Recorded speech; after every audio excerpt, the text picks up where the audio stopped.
Yes sir. Okay. तो कल हमने बताया था कि माइटोसिस में जो स्टेजेस होते हैं वो एक्चुअली में किसके चेंजेस को दर्शाता है? बताओ जरा, कौन बताएगा हमें? मृणाली बताएगी। न्यूक्लियर। मृणाली बताओ। हाँ, न्यूक्लियर चेंजेस को दिखाता है। किस चेंज को दिखाता है वो सिर्फ और सिर्फ न्यूक्लियर चेंजेस को दिखाता है। Got it? बोलो सभी लोग। Yes, sir. Yes, it only shows nuclear changes. कोई कंफ्यूजन? No, sir. नहीं ठीक है, सर। ठीक है, बहुत अच्छी बात। तो इसमें पहला जो चेंजेस है, स्टेज है, उसे कहते हैं प्रोफेज, दूसरे को मेटाफेज, तीसरे को एनाफेज और चौथे को टीलोफेज। ये जो फेजेस है, ये चार फेजेस, ये तुम्हें mitosis as well as meiosis दोनों में ही देखने को मिलेगा, क्योंकि न्यूक्लियस में चेंजेस तो दोनों ही डिवीजन में आने वाले हैं ना। तो नाम तो यही रहता है, नाम तो यही रहता है। हाँ, लेकिन मियोसिस दो स्टेज में होगा, तो पहले वाले में prophase first, metaphase first, anaphase first, telophase first, और सेकंड वाले में नाम सेकंड पड़ जाएगा। अंतर यह है कि मियोसिस वन का जो प्रोफेज वन है, मतलब प्रोफेज है P1, इसके अंदर में सब स्टेजेस होते हैं पांच: लिप्टोटीन, जाइगोटीन, पेकाइटीन, डिप्लोटीन, डाइकाइनेसिस। वो बस थोड़ा पढ़ना है। तो आइए स्टार्ट करें प्रोफेज के बारे में कहानी। बोलो बोलो। हाँ। ठीक है। Yes, sir. ये क्या है? ये क्या है? न्यूक्लियस। ये क्या है? न्यूक्लियस। ये है पूरा सेल। ये क्या है? पूरा सेल। और स्टेज का नाम देखो, अर्ली प्रोफेज, यानी प्रोफेज जब स्टार्ट हो रहा है तब। और यह लेट प्रोफेज, जब प्रोफेज समाप्त हो रहा है तब। ठीक है, स्टार्ट करें। आइए देखिए। हाँ। Prophase, which is the first stage of karyokinesis. बार बार लिख रहा है कैरियोकाइनेसिस, यानी ये न्यूक्लियर डिवीजन का पहला स्टेज है। ठीक है।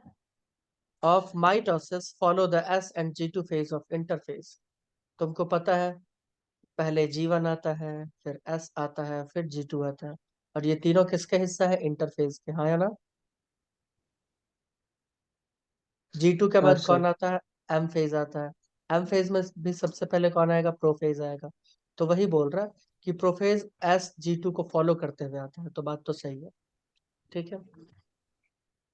उसके बाद है, in the S and G2 phase, the new DNA molecule formed are not distinct but intertwined. कितना अच्छा बात बोला है कि S फेज में तुम नया डीएनए बनाए थे ना, न्यू डीएनए। बोलो, बनाए थे ना?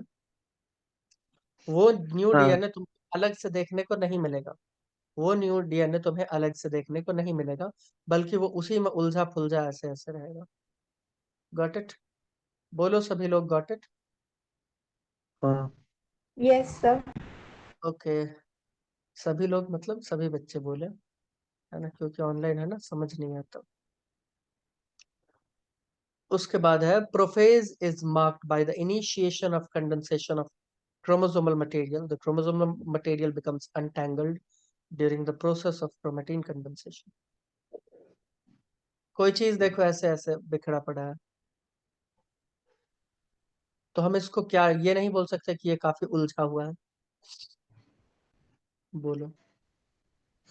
अब वही चीज थोड़ा ऐसे होने लगे,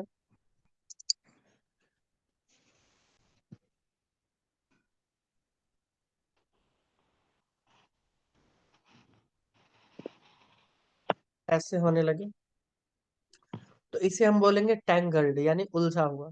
और इसे क्या बोलेंगे? अनटैंगल्ड, सुलझा हुआ थोड़ा सा। बोलो, बोल सकते हैं कि नहीं बोल सकते? बिल्कुल बोल सकते हैं। हाँ। ऐसा क्यों हो रहा है? ऐसा इसलिए हो रहा है क्योंकि ये वाला पार्ट जो तुम देख रहे हो, ये वाला पार्ट, ये अब कंडेंस हो रहा है। क्या हो रहा है? ये कंडेंस हो रहा है, और कंडेंस होकर ये ऐसा ऐसा ऐसा स्ट्रक्चर बनाने जा रहा है। Got it? यानी ये जो था हाँ. ना, हम्म। ये सब, ये कुछ यू बनने जा रहा है।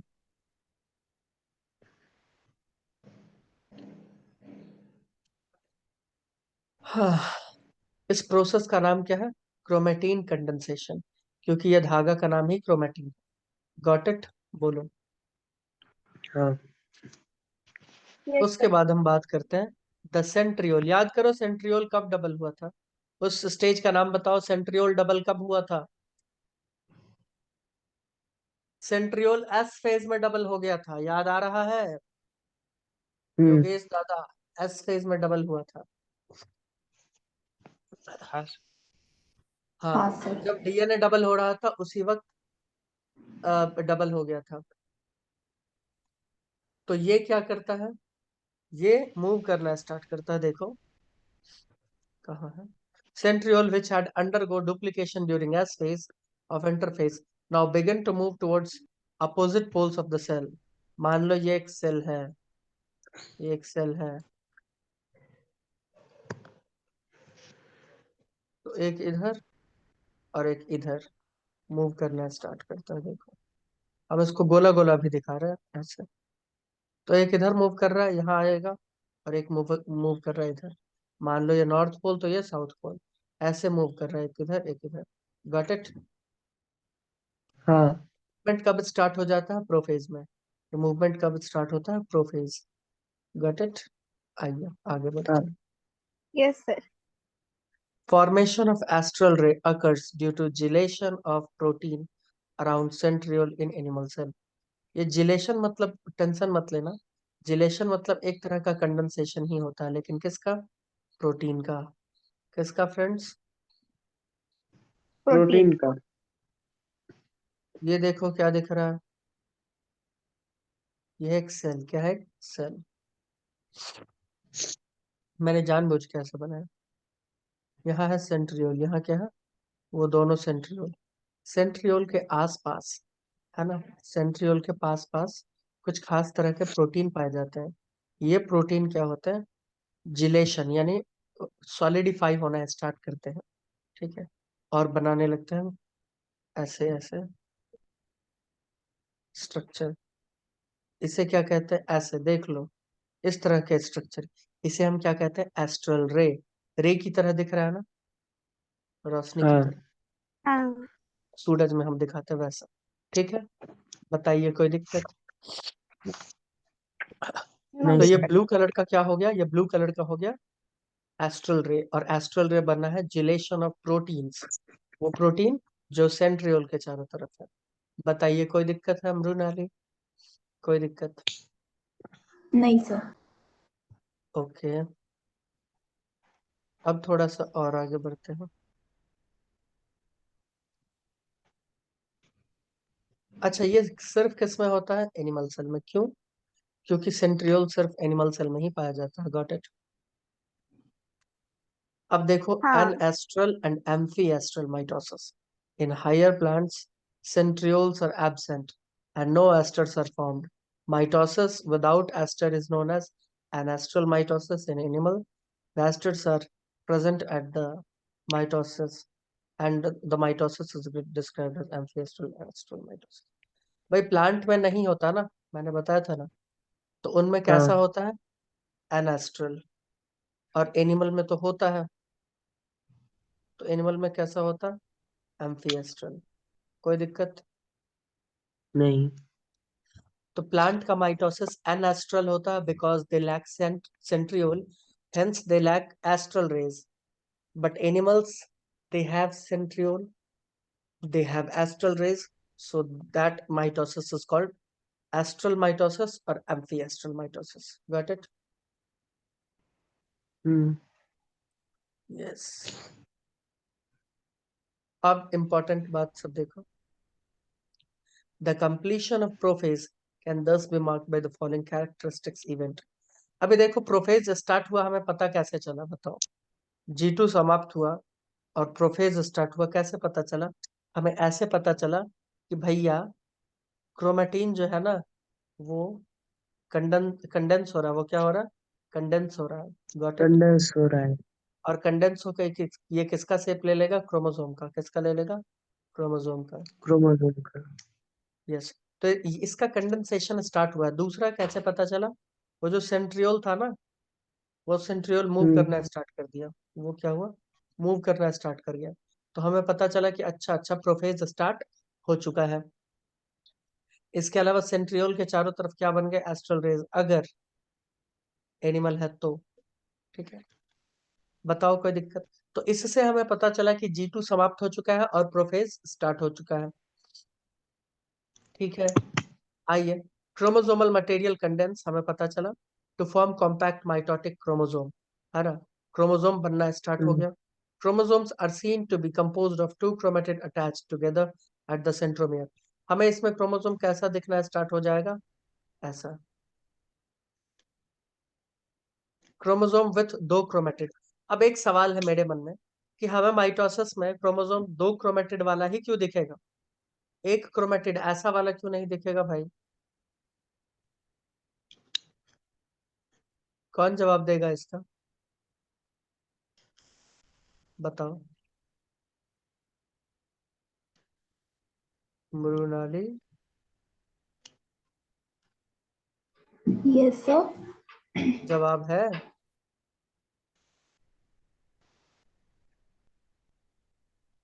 क्वेश्चन क्या है सर? मैंने बोला कि इसमें बोला है कि हमें क्रोमेटिड ऐसा ही देखने को मिलेगा, सॉरी, क्रोमोसोम 2 क्रोमेटिड वाला ही देखने को मिलेगा, ऐसा देखने को नहीं मिलेगा, ऐसा नहीं मिलेगा। क्यों नहीं मिलेगा? वो पेड़ रहता है इसलिए। क्योंकि वो क्यों रहता? कंडेंस हो जाता नहीं चंपू बच्चों, क्योंकि डीएनए डबल हो चुका है एस फेज में। अगर डीएनए डबल नहीं होता तो हमें ऐसा देखने को मिलता, बट डीएनए तो डबल हो चुका है। Got it? Got it? है। Yes. हाँ। Yes, sir. ओके, आगे बढ़ो। So chromosomes are seen to be composed of 2 chromatid attached together at the centromere। मैंने बताया था ना सेंट्रोमियर ये होता है, ये गोला वाला सेंट्रोमियर। ठीक है, हाँ। कोई दिक्कत? नो दिक्कत। वैसे मैं बता दूं, ये क्रोमोसोम्स तुम्हें देखने को अच्छे से मिलेगा कहाँ पे, ये क्रोमोसोम देखने को अच्छे से मिलेगा तुम्हें एम फेज में। कहाँ देखने को मिलेगा? मेटाफेज, प्रोफेज के बाद जो आता है वो भी वहां पे देखेंगे। आगे बढ़ते हैं, अभी आगे बढ़ते हैं। सेंट्रोसोम, सेंट्रोसोम किसे कहते हैं? सेंट्रोसोम कहते हैं, इधर देखो, ये सेंट्रियोल है। मैंने क्या बताया था, सेंट्रियोल कितने होते हैं, 2 पीस होते हैं, वो डबल होके कितने हो जाते हैं, 4, है ना? बताया था ना, ऐसे ऐसे ऐसे एक दूसरे के हाँ। ऊपर है। और यहाँ कुछ फ्लूइड होता है, फ्लूइड, वो साइटोप्लाज्म से अलग होता है उसका कंटेंट, उसमें खास तरह के प्रोटीन्स होते हैं। इस पूरे स्ट्रक्चर को कहते हैं सेंट्रोसोम। क्या कहते हैं? सेंट्रोसोम। Got it? ये है एक सेंट्रियोल, ये है एक सेंट्रियोल, और इसका अपना फ्लूइड है यहाँ पे। इस पूरे इलाके को कहते हैं सेंट्रोसोम। बोलो कोई दिक्कत? Which नहीं had sir. undergone No, duplication sir. during interphase begin to move towards opposite pole of the cell। मैंने अभी बताया कि ये मूव करना स्टार्ट करते हैं। Each centrosome radiate out microtubule called asters। अभी अभी मैंने बताया था कि अगर मान लो ये है एक क्या, सेंट्रियोल, ये क्या है, एक सेंट्रियोल, ऐसे नहीं, सेंट्रियोल को ऐसे दिखाते हैं, ये है एक सेंट्रियोल। तो मैंने बताया था कि सेंट्रियोल से क्या निकलेगा, ऐसे ऐसे तुम्हें कुछ खास रे टाइप का देखने को मिलेगा, इसे एस्ट्रल रे कहते हैं। ये एक्चुअली में कहाँ कहाँ से बना है, ये बना है इसके आसपास जो प्रोटीन्स होते हैं, जिसे क्या कहा जाता है, माइक्रोट्यूब्यूल। क्या कहा जाता है फ्रेंड्स? माइक्रोट्यूब्यूल। इसी के जिलेशन की वजह से बना है, इसी के सॉलिडिफिकेशन की वजह से बना है। तुम बोलोगे इससे पहले वो कहा था, तो इससे पहले वो इसी के फ्लूइड में या साइटोप्लाज्म में मिला हुआ था। बोलो कोई दिक्कत? No, sir. कोई दिक्कत नहीं। नो तो ये प्रोटीन अब क्या हो गया, सॉलिडिफाई हो गया, तो हमें दिख रहा है रेज की फॉर्म में। आगे बढ़ते हैं।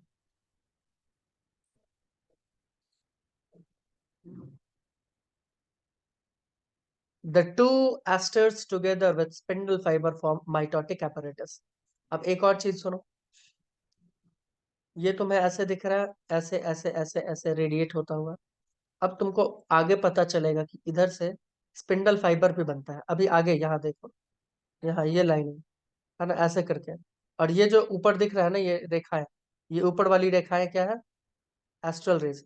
और नीचे जो ये ऐसे ऐसे अटैच्ड है, ये वाला दिख रहा है क्या, ये है स्पिंडल फाइबर। ये क्या है, स्पिंडल फाइबर। तो ये पूरा स्ट्रक्चर देख लो, स्पिंडल फाइबर, एस्ट्रल रेज और सेंट्रोसोम, ये पूरे के पूरे स्ट्रक्चर आपस में मिलके क्या कहलाते हैं, माइटोटिक apparatus। अब इसके ऊपर अगर सवाल आ जाए कि माइटोटिक apparatus में कौन कौन सी चीज नहीं है, ठीक है, तो एक दे देना, एस्ट्रल रेज है, सेंट्रियोल है और स्पिंडल फाइबर है, इसके अलावा कुछ भी नहीं है। Got it? बोलो योगेश दादा, गॉट जी इट? सर। ठीक है। हाँ सर। आवाज इतना अजीब तो नहीं है। अब देखो, cell at the end of prophase, जब सेल प्रोफेज के अंत समय पे आ जाएगा तब देखोगे, when viewed under microscope do not show Golgi body। इसको कर लो बक्से में कैद। जब प्रोफेज की समाप्ति हो रही होगी तुमको गोल्जी बॉडी देखने को नहीं मिलेगा, एंडोप्लाज्मिक रेटिकुलम देखने को नहीं मिलेगा, न्यूक्लियस देखने को नहीं मिलेगा, और वेरी वेरी इंपॉर्टेंट कि तुम्हें न्यूक्लियर एनवेलप भी देखने को नहीं मिलेगा। ये सब चीजें गायब हो चुकी रहेंगी। Got it? आओ इसका फोटो दिखाएं। Yes sir. ये है अर्ली प्रोफेज, ये कंडेंस हो रहा है, देख लो। और ये लेट प्रोफेज, यहाँ देख लो न्यूक्लियर मेम्ब्रेन डिसइंटीग्रेट हो रहा है, दिख रहा है यहाँ पे, हाँ। टूटता हुआ दिख रहा है। यस, यहाँ पे क्रोमोसोम लाइक स्ट्रक्चर अपने को दिख रहा है। बोलो। इसके अलावा ये जो इलाका है साइटोप्लाज्म, इसमें किसी तरह का मेम्ब्रेन तुम्हें दिख रहा है? नहीं। न्यूक्लियस के नहीं। बीच में एक न्यूक्लियोलस भी होता है, ऐसा क्या वो दिख रहा है? नहीं, नहीं। है ना? तो हमें कुछ नहीं दिखता। Got it?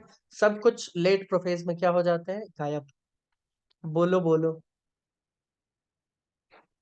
और जब हाँ। ये सब चीजें गायब हो जाते हैं तो हम समझ जाते हैं कि प्रोफेज क्या हो गया? समाप्त। बोलो। प्रोफेज का स्टार्टिंग भी बता दिए और समाप्ति भी बता दिए। कब पता चलेगा समाप्त हुआ और कब पता चलेगा स्टार्ट हुआ है? बोलो मृणाली, कोई दिक्कत?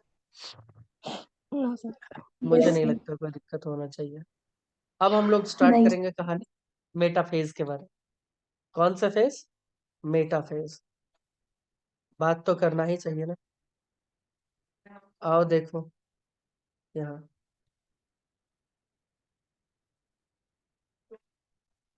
ये है मेटाफेज, ठीक है।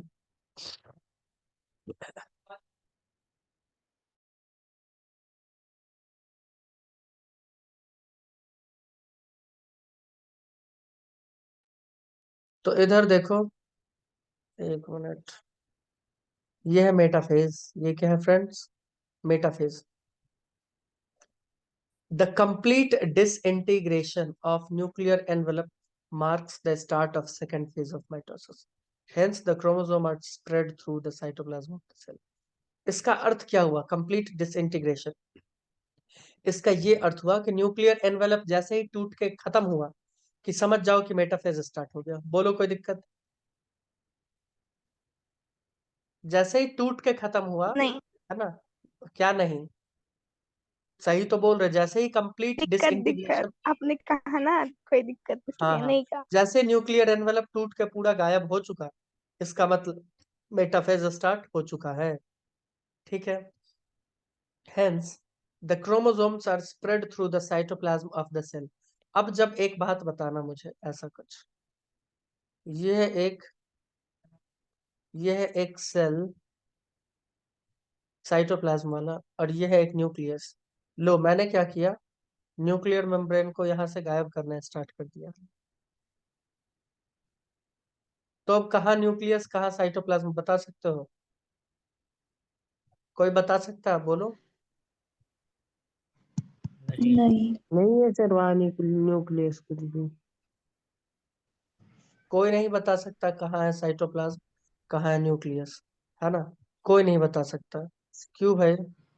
सही बात है कि नहीं है? सही हाँ। बात है। यस। तो अब इसको बताना मुश्किल हो जाएगा। तो इसका मतलब यहाँ जो क्रोमोसोम था, यहाँ जो क्रोमोसोम था, ध्यान से देखना है, ये क्रोमोसोम ऐसे। तो क्या अब हम ये नहीं कह सकते कि ये क्रोमोसोम अब सीधा साइटोप्लाज्म में दिखता है हमें, क्योंकि अब न्यूक्लियर मेम्ब्रेन है हम्म। ही नहीं। तो ये लिखा है, chromosomes are spread through the cytoplasm of cell. Got it?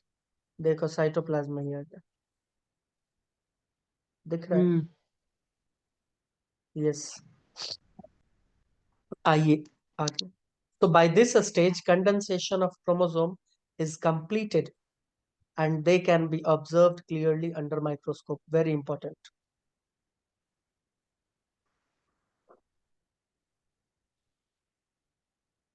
तुमसे पूछा जाएगा कि क्रोमोसोम का कंडेंसेशन स्टार्ट कब हुआ था, तो तुम बोलोगे अर्ली प्रोफेज में। याद आया? जब प्रोफेज स्टार्ट हो रहा था तभी। याद आ रहा है? हाँ, पूछेगा कंप्लीट कब हाँ हुआ है, तो क्या बोलोगे? मेटाफेज में। मेटाफेज। यस, प्रोफेज में इसका कंडेंसेशन कंप्लीट नहीं होता है। कब होता है? मेटाफेज में होता है। Got it? ये इसीलिए बहुत इंपॉर्टेंट है। इसीलिए कहा जाता है कि बेस्ट टाइम टू स्टडी, है ना, best time to study the chromosome, ये यही फेज होता है। देख लो।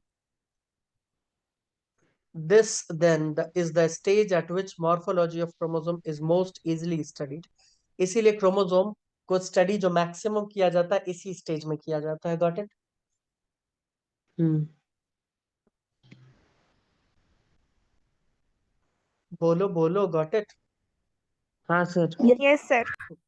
तो तुमसे पूछ लिया जाएगा which stage is best to study the morphology of chromosome, या which is the best stage to study about the chromosome। बोल देना मेटाफेज। कौन सा होगा? मेटाफेज, है ना। मेटाफेज। कंडेंसेशन कंप्लीट कब होता है क्रोमोसोम का या क्रोमेटिन का? ये होता है मेटाफेज में कंप्लीट। ठीक है। मेटाफेज का स्टार्टिंग कैसे पता चलता है? जब न्यूक्लियर एनवेलप गायब हो जाता है तब। ठीक है। जब हमें क्रोमोसोम कहाँ दिखने को मिलते हैं? हमें साइटोप्लाज्म में देखने को मिलते हैं। अब आ गया at this stage metaphase chromosomes is made up of two sister chromatid. वो हम जानते हैं, है ना, which are held together by the centromere, ये भी हम जानते हैं। Small disc shaped structure at the surface of the centromere are called kinetochores। मैंने दिखाया था ना kinetochore, याद आया? हम्म याद भी नहीं आया होगा। हाँ सर, आज।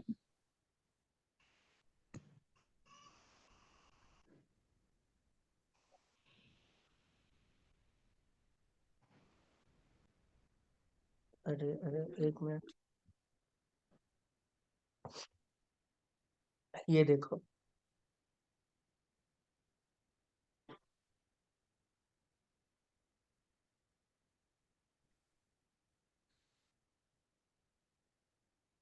ये ग्रीन कलर का स्ट्रक्चर क्या है?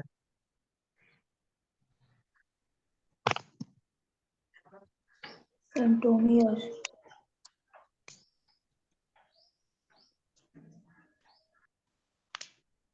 ये स्काई ब्लू का स्ट्रक्चर है काइनेटोकोर। क्या है? चाहे तो लिख लेना। काइनेटोकोर। ये एक डिस्क शेप प्रोटीन है।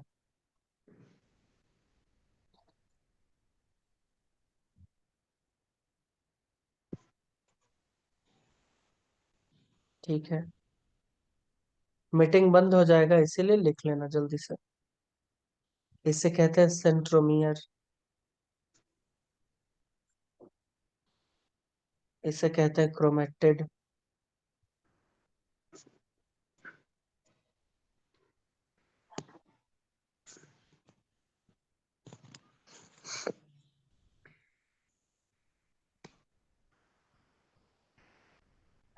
Got it?